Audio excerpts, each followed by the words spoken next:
আসসালামু আলাইকুম। দেশ ও প্রবাস থেকে যে যেখান থেকে আমার এই ভিডিওটি দেখতেছেন, সবাই ভালো থাকবেন, সুস্থ থাকবেন।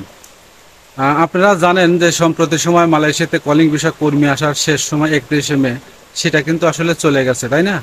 তো আহ, একটা বিষয় আপনাদের সাথে শেয়ার করি, সেটা হচ্ছে যে মালয়েশিয়াতে যে নতুন মানে যারা আসতে পারে নাই, ফ্লাইট মিস করছে বা এজেন্টের কারণে হোক বা বাংলাদেশ সরকারের কারণে হোক, যে কোনো কারণে হোক, 17,000-এর উপরে কিন্তু, ঠিক আছে, ইন টোটাল 17,000 উপরে এরা ই ভিসা হয়েছে, কলিং ভিসা হয়েছে, মোটামুটি সমস্ত ডকুমেন্টই এদের ক্লিয়ার ছিল।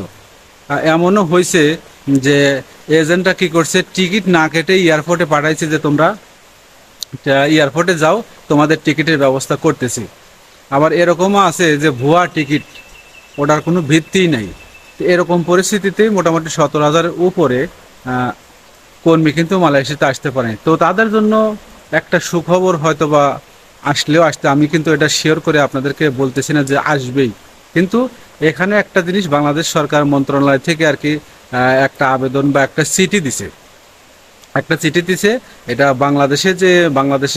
মালয়েশিয়াতে যে বাংলাদেশে হাই কমিশনার আছে, এর মাধ্যমে মালয়েশিয়া সরকারকে দেওয়ার জন্য সেই চিঠিটা দেওয়া হয়েছে। তো সেই চিঠিতে আসলে মোটামুটি ভাবে বলা হয়েছে যে আহ, আহ, এদেরকে যেন মালয়েশিয়া সরকার নেয়, যারা আর কি ফ্লাইট মিস করছে, ঠিক আছে, যারা ফ্লাইট মিস করছে এদেরকে যেন মালয়েশিয়াতে যে কোনোভাবে হোক নেক। বা সেই ক্ষেত্রে মালয়েশিয়া সরকার কিন্তু আসলে সেই চিঠির জবাব বা উত্তর এখনো কিন্তু দেয় নাই। তবে একটা জিনিস আশা করা যাচ্ছে, যেহেতু এদের কলিং ভিসা বা এই ভিসা সমস্ত কিছু হয়েছে, এরা কিন্তু আহ, আসবে, এটা একটা ধারণা করা যাচ্ছে। যে কোনোভাবে যদি বাংলাদেশ সরকার মানে ভালোভাবে একটা চেষ্টা করে বা মালয়েশিয়া সরকারের সাথে যে কোনোভাবে যোগাযোগ করে, তাহলে এই কর্মীগুলা মালয়েশিয়াতে আসতে পারবে। এরা 5 লক্ষ 6 লক্ষ টাকা এজেন্টকে দিছে, এই টাকা আসলে এজেন্টরা ফেরতও দিবে না, ফেরত চাইলেও দিবেও না, অনেক রকম কথা শোনাবে, অনেক রকম সিস্টেম দেখাবে, তাই না? তো সেক্ষেত্রে যদি আসলে এরা মালয়েশিয়াতে আসতে পারে, আসলে যদিও মালয়েশিয়াতে কাজ কম, তারপরেও আসলে এক ব্যবস্থা না এক ব্যবস্থা কিন্তু হবেই, তাই না?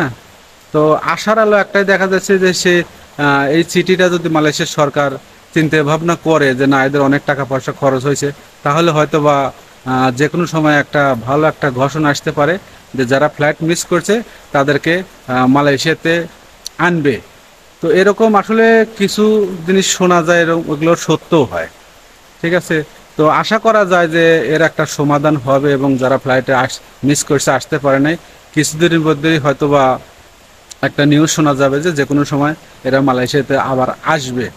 তো আমরা সবাই সবার জন্য দোয়া করি, যেহেতু টাকা পয়সা অনেক দিছে, যাতে করে মালয়েশিয়া আসুক বা কর্ম করুক।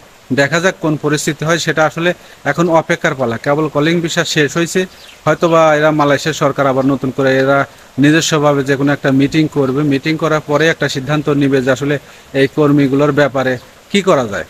তো ভিডিওটি ভালো লাগলে অবশ্যই সাবস্ক্রাইব করবেন, আর পেজ থেকে দেখলে শেয়ার করবেন, যাতে করে তথ্যগুলো সবাই জানতে পারে।